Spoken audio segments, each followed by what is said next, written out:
Begini beliau mencontohkan itu. Ada orang sholat tahajud terus obsesinya itu ingin hajatnya terkabulkan. Sementara yang tidur obsesinya nikmati rahmatnya Allah, boleh tidur, bisa tidur. Kata Imam Ghazali, timbang kita tahajud terus nuntut pangeran aduk turu katanya.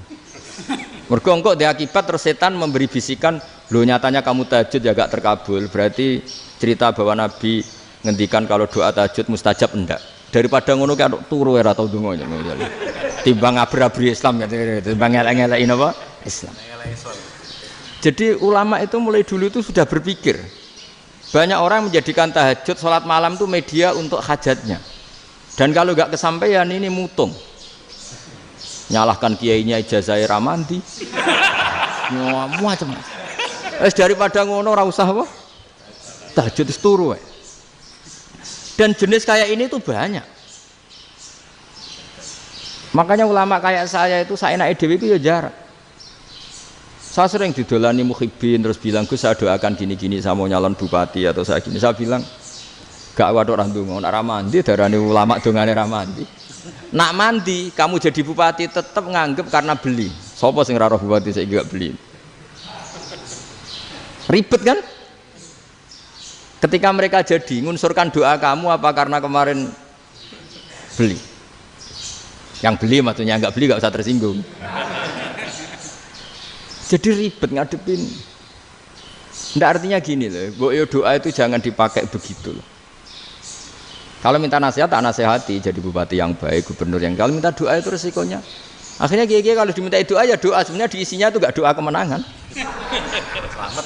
Itu nggak selamat gitu. Karena ribet. Makanya Islam itu doa itu setelah iman. Aturan iman benar baru doa. Aturan iman benar termasuk Allah itu yaf'alu ma yasha, boleh melakukan yang dikehendaki. Allah enggak boleh terdikte oleh doa kita, enggak boleh. Ya saya ulang lagi ya, mazhab Hasan Asyadzili ini khas kita. Jadi la ilaha illallah itu didahulukan sebelum istighfar. Tapi kebalikannya mazhab Imam Sanusi itu dibalik. La ilaha illallah itu kalimat yang sakral. Karena yang sakral dibutuhkan muqaddimah, yaitu yang melafadzkan harus yang sudah bersih, yang sudah steril baru melafadzkan la ilaha illallah. Maka dalam mazhab Sanusiyah istighfar dulu baru la ilaha illallah.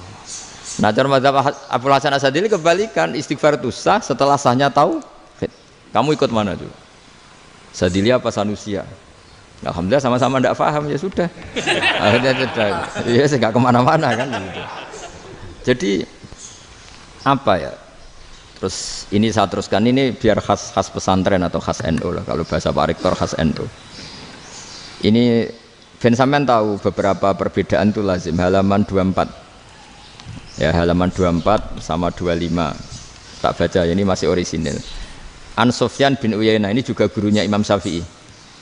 Kata Sufyan bin Uyainah, beliau cerita, kana Isa wa Yahya alaihi masalam ya'tiyanil qaryah. Fayas'alu Isa an syirari ahliha. Was'alu Yahya an khiyari ahliha.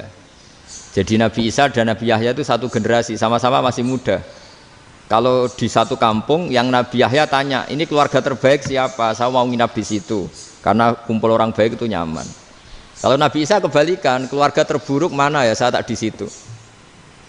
Nah terus akhirnya faqala lahu Yahya, lima tanzilu ala syirarin nas. Kenapa kalau kamu bermalam kok malah kumpul orang-orang yang nakal? Innama ana tabibun udawil mardo. Saya ini nabi para dokter, di mana-mana dokter yang ngumpuli yang sakit, ngobati yang sakit. Makanya di NU itu ya banyak Ki Jazab mengumpuli yang nakal-nakal. Nak tepak yang ngentas yang nakal, nak ora tepak ya katut. Ini adu nyali lah sudah gitu. Tapi itu ada ilmunya, yaitu niru Nabi siapa? Isa. Kalau kamu dokter penelitian tuh cari daerah yang banyak pandemi apa yang bersih? Yang banyak pandemi, karena yang namanya penelitian ya di situ kan. Kalau kamu dakwah ngentas kemiskinan, ke daerah miskin apa daerah kaya? Nah sama, kalau ngentas kefasikan ke daerah fasik apa daerah orang soleh? Fasik. Ya, tapi itu Nabi Isa. Nah kalau kamu tidak Nabi kan potensinya kan itu. Tapi setidaknya bahwa kita sering disalahkan karena punya beberapa tokoh yang ngancani fasik-fasik, itu sebenarnya ada dalilnya, yaitu Nabi siapa? Isa. Nah terus masalah tegas dan lunak. Ketika ada mahasiswa misalnya pacaran, boncengan lanang dan perempuan, itu pilihan kita apa? Kalau tegas, terus gak mau mendengar kita. Misalnya gini, contoh gampang, tak beri contoh Pak D. Jangan orang tua, nanti secara fikih itu beda. Nah ini kan kita orang pesantren, biasa ngaji fikih detail. Kamu Pak D seorang perempuan, mahasiswi misalnya, sering pacaran. Setiap ke situ sama pacarnya kamu diam saja. Padahal kamu dosen keislaman. Mesti pawanaan kamu nyimpulkan, ternyata pacaran itu tidak apa-apa. Buktinya Pak D itu tidak negur, menengahi. Ini berarti as-sukut alal mungkar. Tapi kebalikannya, Pak D ini terkenal keras. Nak rono mesti ra diaku ponaan. Akhirnya yo ora rono.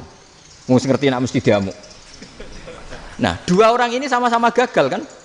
Yang lunak menjadikan ponaannya pacaran terus karena enggak negur sehingga dikira membolehkan. Sing keras juga gak sempat bina wong rono era wani. Akhirnya dua orang ini sama-sama enggak ketemu, sama-sama enggak berkesempatan membina kan? Gagal membina kan? Karena yang keras ponaannya enggak pernah situ, berarti enggak bisa bina kan? Yang lunak membiarkan berarti juga ada bina. Nah, Islam itu antara dua itu.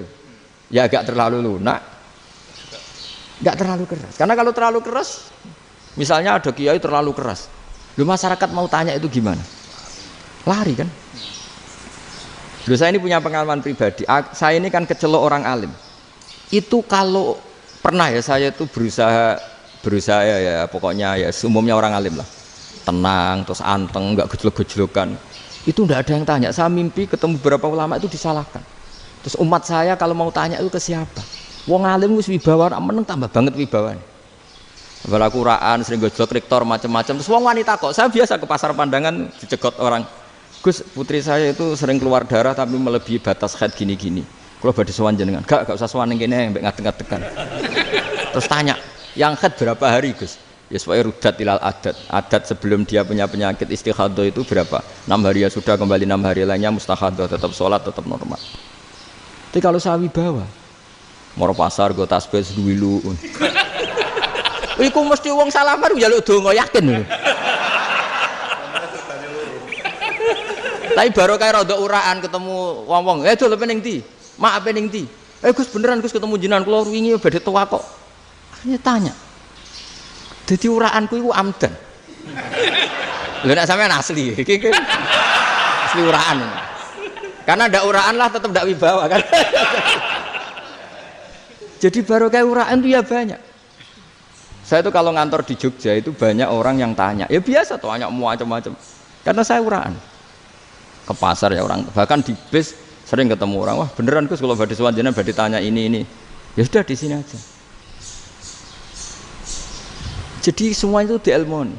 Nah, Nabi itu punya sisi yang dua-duanya jalan. Memang beliau luar biasa, dipilih Allah yang luar biasa. Nabi ketika wibawa itu banyak sahabat yang bahkan mengenali wajahnya aja tidak bisa. Ka'anna ala ru'usihim at-thair, bayangannya seakan-akan di kepalanya itu ada burung yang takut terbang, saking antengnya. Tapi Nabi sekali mengeluarkan job, sekali santai, itu sahabat tanya itu sampai yang nggak pantas ditanyakan. Nabi saat tadi kumpul istri saya, tapi tidak inzal, itu wajib mandi ndak. Aro'aita law anna ahadana ya'ti imra'atahu wa lam yunzil. Itu ya ditanyakan. Nabi pun kumpul ya betul saged inzal sepundi. Guys betul lagi. Terus ya ada yang tanya macam-macam. Ini saking ada sahabat dipanggil Nabi tambah lari, dipanggil lagi tambah lari. Panjenengan nyeluk, oh pas kula kumpul bojo kula. Lah kula kuwatir jenengan orang suci, saya belum mandi, makanya saya lari. Terus Nabi ngendikan innamal mu'min thahir, ya nak masalah ketemu kiai ra apa-apa ijek junub. Penting kok nak salat ya adus sik. Tapi Nabi sekali pakai madzahirul jalal, tapi pakai wibawanya, itu orang nggak berani ngomong. Tapi sekali Nabi rileks, itu orang bisa tanya apa saja, termasuk halal yang nggak pantas. Ada sahabat itu tanya lucu, tanya Maimunah. Maimunah itu ya cantik tapi sudah agak tua lah. Maimunah, ya umal mukminin, hukumnya ngambung bojo pas Ramadan piye? Wah gak roh aku, gak tahu diambung kan Nabi pas Ramadan. Tanya Saudah, wah malah ngarah diambung kalau Saudah itu kan istuwa itu. Lucunya istrinya dia jawab, tanya Aisyah yang mungkin Nabi, iya yang mungkin tanya Aisyah. Itu yang usul ya istrinya Nabi Maimunah. Selalu Aisyah, tanya Mbak Aisyah. ya Amirul ya Ummul Mukminin gini-gini. Aisyah yang cantik masih perawan kan. Qabbalani Rasulullah bahwa oh Nabi biasa ngambung-ngambung pas Ramadan dan beliau tetap puasa. Akhirnya fakih ngarang kan wa takbil fi Ramadan wa tublah la tubtilu shauma ngambung ora. Iku ya udah biasa di sini. Ya nasi bojone ayu. Ndak ini artinya seasik itu gitu. Jadi garwane Nabi sing ngrasa rodok tuwa. Wah, aku ora tahu. Kok Aisyah. Serilek itu dulu itu. Maksudnya orang Islam pertentangan itu. Maksudnya ini ya balik semua ini bedanya orang pesantren sama orang kampus. Kalau orang kampus mau cerita agama itu rahmatan lil alamin, tapi nyontokno rileke ora iso. Agama itu rilek, tapi nyontokno rileke ora iso. Mergo ya rapati ngaji. Contohnya ora iso, dadi mau gawe kaidah kok Islam itu rahmatan. Jadi Nabi itu lah, Allah juga gitu. Allah itu kalau sudah memperlihatkan madzahirul jalal itu mbok malaikat Jibril rawani ketika Allah dengan madzahirul jalal. Tapi kalau Allah dengan madzahirul jamal, madzahirul apa? Jamal. Iku yo gojol-gojol kan ambek makhluke yo gojol. Yo buli-bulian cara sakniki. Ya sampean delok ning hadis syafaat itu, akhiru man dakhalal jannah atau akhiru man kharaja minan nar itu di beberapa judul. Ada seorang rojul yang ahli neraka ya, dintas mbek pangeran terus didudono swarga. Gusti, swarga sengiler tok ora wong wayu roh wis ngiler tok ngerjaluk Gusti mosok roh tok ora oleh mlebu jarimu asal mlebu metu kon neraka ora jaluk-jaluk meneh sumpah lho ya gak jaluk apa-apa meneh mboten Gusti sekali saya keluar dari neraka ndak akan minta apa-apa lagi wis wallahi la as'alu ghairaha mesti ghaira khoslah ghaira tilkal khoslah ya niku pokoke selain keluar dari neraka saya ndak akan minta lagi didono swarga wong do kelon seruwibet kan sing bojone elek kan dendam dadi ning swarga iku. Swarga iku wis macam-macam. Gustimu osok roh tok ora oleh mlebu. Jarine janji ra njaluk meneh. Akhire ya wis didelokno neraka. Jadi pangeran jawabe gampang didelokno neraka. Roh neraka begitu menyakitkan, begitu ngeri. Sudah Gusti saya ndak minta surga, sementing enggak masuk neraka. Rabbana srif anna adzab jahannam. Setelah lama itu diadepno swarga njuk mlebu swarga, terus diadepno neraka. Akhirnya ya sudah saiki mlebu swarga gak apa-apa iku jawabe lucu atas taziubi jenengan ngenyek kula mung karuan ra di swarga kok mlebu swarga terus akhirnya mlebu swarga kan mlebu swarga tamanna sangen-angen sing mbok jaluk apa bareng angen-angen yang indah-indah laka wa asratu amsal ya iku tak turuti wa asratu amsalih lan lipatan ke-10 jawabe wong lanang ya lucu atas taziubi wa anta rabbul alamin jenengan pangeran kok ngenyekan maksudnya wis karuan aku ora pantes. Terus dari pangeran la astazi'u bika walakinni alama asya'u qadir. Aku gak ngenyek kowe, pancen aku pangeran. Nuruti kowe iku iso. Jadi Allah sendiri ketika dengan madzahirul jamal itu malaikat ya ono sing wani bantah. Masyhur itu kan malaikat sing bantah pangeran ataj alufiya mayufsidu fiya wasfikut. Karena Allah dengan madzahirul jamal. Sing paling masyhur Nabi Musa. Nabi Musa itu ketika Nabi Mi'raj.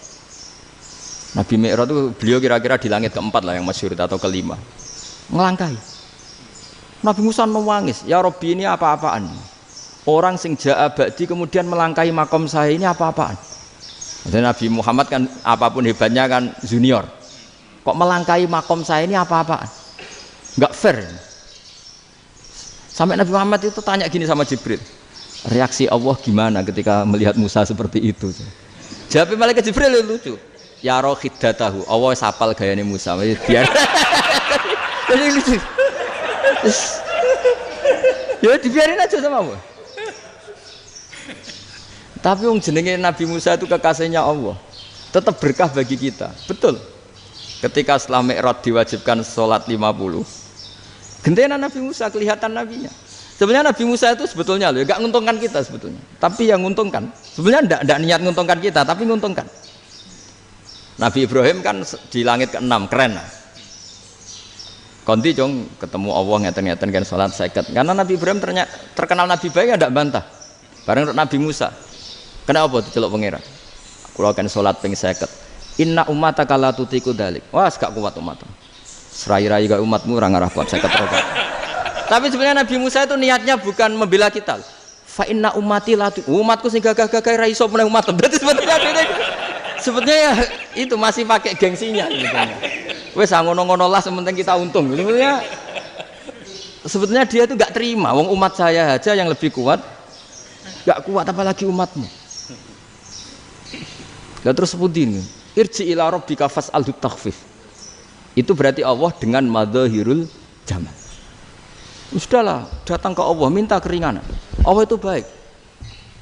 Minta, ambek Allah ya diringanan mau 5 tok. Jadi cek 45. Balik ke Nabi Musa, piro 45. Cek ra kuat umat.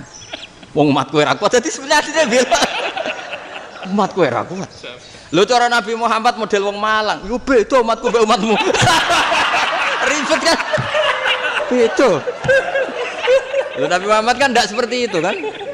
Enggak punya akhlak Malang kan? Akhlak maksudnya akhlaknya mujur itu loh, akhlak yang baik gitu loh. Ya akhlak yang mujur, bukan yang malang gitu. Jadi Nabi ya manut. Tinggal 40 kan, dikurangi lagi 35 sampai 9 kali kan, masyhur itu. Ya kan kalau dikurangi 55 kan berarti turun naik kan 9 kali. Lalu itu setelah 5 itu Nabi Musa aja usul, masih ragu. Itu cara Nabi munggah nentek. Ya. Ini entek ya. Terus iya ada tuntas betul. Bisa bebas. Terus munggah ado-ado lha opo? Ngapain itu? Akhirnya Nabi Muhammad sudah sampun ya kalimah Allah, saya ini malu sama Allah Musa. Sudah 9 kali dan diturutin terus. Jadi Allah kalau dengan madzahirul jamal itu Nabi Musa biasa nego sama Allah. Tapi ketika Allah dengan madzahirul jalal itu Nabi Musa enggak berani. Yaitu di hadisus syafa'ah. Hadisus syafa'ah ketika manusia datang ke Nabi Adam, ya'tuna Adam. Ya Adam anta abul basar ngene isfa'li ana inda rabbik. Kamu saya minta mensafaati kita. Nabi Musa, Nabi Adam inna rabbi qad ghadibal yawma ghadaban lam yaghdab qablahu mislah wa la yaghdab ba'dahu mislah. Ini Allah sedang murka besar dan tidak akan murka seperti ini lagi. Sudah saya tidak berani, nafsi. Nabi Ibrahim enggak, termasuk Nabi Musa ketika itu ya enggak berani. Karena Allah dengan madzahirul jalal. Itu Nabi Musa enggak berani. Sudah saya sendiri itu pernah salah. Yaitu saya membunuh seseorang yang enggak disuruh oleh Allah membunuh itu. Yang pas jotosi orang Kipti. Akhirnya datang ke Nabi Muhammad. Pas ke Nabi Muhammad Allah dengan madzahirul jamal. Dengan madzahirul jamal sampai Kanjeng Nabi ngendikan analah saya akan memintakan syafaat kalian. Terus fa ahmadu rabbi bima hamida allamaniha rabbi. Saya muji Allah dengan pujian-pujian yang orang lain tidak tahu, hanya saya yang diajari, kata Rasulullah. Nah di sini menurut banyak ulama termasuk kitab yang saya baca, kenapa Muhammad sebagian namanya Ahmadu? Itu dari af'al tafdil fa Muhammadun ahmadu min ghairihi. Muhammad Rasulullah itu kalau muji Allah di atas cara mujinya Nabi yang lain. Jadi Ahmadu bukan dari fi'il mudhari' lil mutakallim tapi dari af'al apa? Tafdil. Fa Muhammadun ahmadu min ghairihi. Bahwa Kanjeng Nabi Muhammad sallallahu alaihi wasallam itu cara mujinya Allah di atas pujian para nabi. Makanya di sini Sayyid Ali Zainal Abidin kalau muji hamdal hamidin wa fauqa hamdil hamidin. Jadi pujian saya ini di atas rata-rata cara mereka apa? Memuji. Yaitu sirinya apa? Nabi itu tahu bahwa akhirat itu tidak bisa batasi Allah. Kamu tidak bisa nyemprit Allah. Allah, ini akhirat loh. Amal sudah tidak manfaat. Ingat itu. Tidak bisa seperti itu.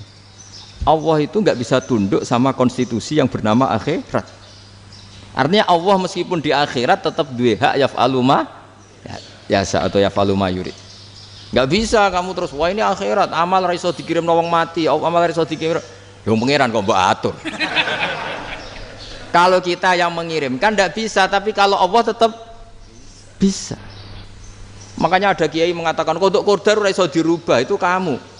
Makanya ada seorang kiai ditanya, kodok qadar ora iso dirubah sekali dicatat selesai. Jadi kiai tadi, tapi nak Allah iso. Dalile apa? Yang huwa ma yasha wa yusbit. Nak Allah ya iso, sing ra iso kan kita.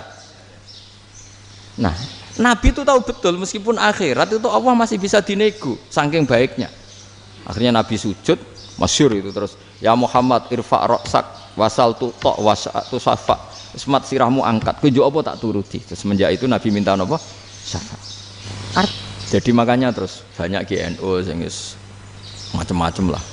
Sing ana sing potongane wedi terus hati-hati. Iku berarti makome Madhahirul Jalal. Ana sing amen guyon nek makome Madhahirul Jamal. Ana sing ra jelas ngene iki, sing ra jelas. Nak guyu buanter kok nangis yo buanter. Jebule urusan utang. Lah ini sudah yang udah. Jadi makanya yang rileks saja. Sebenarnya agama ini santai, rileks karena agama ini harus bifarohin wasururin. Enggak boleh agama ini dibawa dengan kekerasan, dengan antisosial. Karena agama ini harus kul bi fadlillah bi rahmati fa bidzalika falyafrahu. Harus senang, harus rileks. Makanya saya jadi kiai itu senang takutnya gini. Sekali saya tidak senang jadi presiden buruk. Ternyata jadi wong alim ra enak. Itu contohnya. Sampai merengut terus uripe susah. Nanti orang tidak berani jadi orang alim. Makanya saya buktikan bahwa saya lebih bahagia dibanding rektor. Nanti orang ingin jadi rektor semua, gak ingin jadi orang alim. Iya, makanya ini kan bentuk kearifan. Jenengan ngakui fungsi kiai kayak saya itu bentuk kearifan. Saya juga ngakui jenengan ini butuh kearifan. Saya sering didolani KUA itu. Itu rata-rata ya didikan kiai. Kompilasi hukum Islam itu banyak ya, janda cantik. Contohnya harus cantik, kalau jelek nggak mungkin terjadi kan. Ada janda cantik kebetulan suka kawin tapi takut zina. Saya ulang lagi, suka kawin tapi takut. Itu seringnya gitu Pak Rektor. Jadi dia kawin bosen, bilang ke KUA, Pak saya sekarang mau nikah sama ini. Loh, tapi kamu mau punya suami. Ya tapi kan nggak tercatat Pak. Itu KUA-nya rata-rata itu nggak berani. Meskipun nggak tercatat karena secara fikih meskipun nggak tercatat tetap dia seorang perempuan yang bersuami, maka nggak boleh nikah sama orang lain.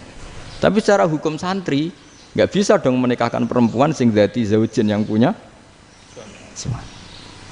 Jadi ini barokahnya kerjasama yang baik. Jadi di masyarakat itu tertanam didikan kiai nggak boleh nikahkan perempuan yang bersuami. Tapi di KUA ngikuti hukum formal.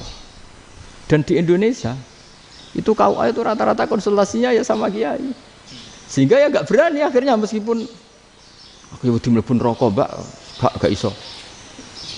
Dan itu banyak. Seorang lagi ya, makanya ini kan pesantren itu nggak boleh mati. Orang kiai-kiai kayak saya nggak jelas-jelas itu harus lebih jelas lagi.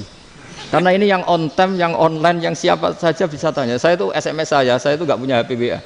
HP jadul itu SMS-nya tiap hari tak berapa orang yang tanya dari Kalimantan, dari Aceh. Gus di kampung saya ada masjid 2 itu yang sah mana, ada yang dari orang perkotaan Gus di perumahan baru ada masjid, yang Jumatan baru orang 12 sah enggak?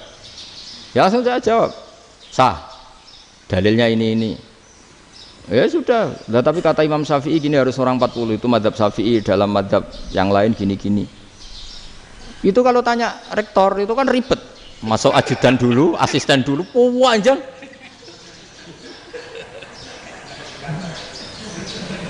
Wah itu kan ribet kan? Manggil dosen dekan VAI dipanggil, dekan VAI nggak mau langsung jawab, cari dosen yang nekuni itu. Usul fikih saya nekuni itu baru seminar, nunggu dulu mbak ini orangnya baru. Panjang kan? Bisa tutup Islam kalau kesuwen. Coba kalau tanya kiai kan nggak ketemu di jalan. Dulu Mbah Zubair kata Mbah Mun, saya termasuk santri yang diapresiasi Mbah Mun. Dhisik Mbah Zubair yang ngono, anak nong takok pesuan gak oleh. Gak takok ning kene. Jangan biasa ditanya orang ngadeg-adegan. Ya alhamdulillah ilmunya cukup, kalau gak cukup ya kok sik. Jadi sebetulnya orang sopan itu ya agak-agak ada yang ditutupi sebetulnya. Mboten prayogi teng dalan nginjang mawon matur.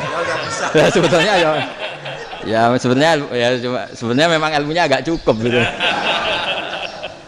Tapi itu sebenarnya secara fikih itu haram, menunda itu haram. Ya haram tuh, coba bayangkan ya, kalau tanyanya sekarang, Gus saya ini sudah keluar darah 1 bulan penuh, padahal normalnya hanya 6 hari. Saya nanti sholat enggak? Kalau nginjang mawon dugi kula, berarti kan hari ini belum ada keputusan. Sholat apa enggak kan? Tapi karena modus tadi, boten prayogi nggih ngendikan ngoten teng dalan nginjang tengen kula. Itu kemungkinannya 2, sopan atau goblok, itu saja. Kayaknya kalau sopan enggak lah. Kayaknya enggak lah kata saya. Karena secara fikih itu jelas haram. Bagaimana mungkin sesuatu yang harus dipraktekkan nanti duhur dijawab besok, berarti duhur, asar sampai subuh belum ada jawaban, berarti enggak ada sholat kan?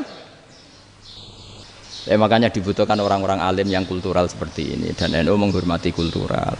Tapi Mbah Mun juga sangat menghormati Islam formal karena tadi produk-produk formal itu bisa dilembagakan oleh negara dan itu kita ikut untung. Makanya Mbah Mun itu kalau punya tamu KUA, punya tamu polisi sampai pejabat itu. Kenapa saya contohkan KUA supaya jangan kira seperti pendapat orang-orang hasud. Wah, mesti aja disolani presiden seneng, menteri seneng, enggak juga. Sebenarnya semua kiai itu mulai KUA sampai polisi, polsek, polres itu seneng semua. Karena sama-sama diajak mengawal bangsa ini, diajak mengayomi semua masyarakat. Tapi kadang-kadang masyarakat ngeritiknya, jenenge kiai disolani menteri ya seneng presiden. Padahal yang sowan kiai itu ya mulai KUA, Kapolsek, kepala desa, RT, Mudin. Itu mudin kalau tanya ya lucu-lucu. Gus kalau nate nyembelih pitik kemanian, pitik gede man. Akhirnya wis ngerti nak kemanian langsung tak sebelah meneh. Terusane ku sah ta ora. Ribet. Ya tak jawab, lah pitike pas iku jek urip ta ora? Terus urip Gus. Wis sah cara madzhab Malik kerja urip. Karena itu ada perdebatan antara madzhab Malik dan madzhab Syafi'i. Nah cara Imam Syafi'i itu agak ketat. Hewan yang punya kehidupan sudah mutharibah, misalnya ayam jago, contohnya harus jago, karena kalau ayam kecil diikhlaskan haram. Jadi yang cilik wae kan gitu. Fikih itu ya, fikihnya orang Indonesia itu pecundang. Kalau ayam kecil nggak ditanyakan, mate ra wis. Kalau jago ditabrak truk kejet. Andai kan nggak disembelih pun mesti mati. Itu cara madzhab Syafi'i itu haram. Karena penyembelihan ini tidak menjadi penyebab kematian, tapi memang karena kecelakaan tadi. Tapi cara madzhab Imam Malik enggak. Andai kan enggak disembelih, matinya kan 2 menit lagi atau 1 menit lagi. Andai kan enggak disembelih. Berarti mati sekarang itu bawaan pisau apa bawaan kecelakaan? Ya sudah halal gitu caranya. Nah akhirnya ya saya bilang ya sudahlah kita semuanya Malik. Jadi cara debat, cara Imam Syafi'i enggak, cara berpikir itu sudah tidak kehidupan yang normal. Yang dimana-mana penyembelihan itu mematikan yang hidup normal. Jadi agak ketat. Sehingga dalam contoh kemanian, kalau dalam bahasa Jawa nyembelih agak sempurna terus pesonya jatuh atau apa itu, kalau pakai madzhab Syafi'i agak kesulitan. Jadi kalau madzhab Malik asal diselesaikan secara fauron dan juga sebagian madzhab Syafi'i itu halal. Nah orang mesti tanya gitu, Gus, wedhusku tabrak truk, man Gus kejet. Tapi nak pitik cilik ra ditakokno.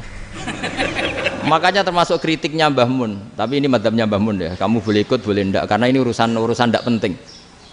Dewe wong-wong lucu, nak ditakoki yuyu muni haram mergo amfibi. Yuyu ngerti sampean? Yuyu nggih. Tapi nak ditakoki kepiting muni halal. Mergo nak yuyu haram gak eman, nak kepiting eman. Padahal alasannya coba, kenapa yuyu haram? Karena amfibi kan, bisa di air. Pertanyaannya, kepiting seperti itu ndak? Nah, tapi kepiting kalau haram kan eman. Karena besar kan. Kalau yuyu silahkan haram kan gitu.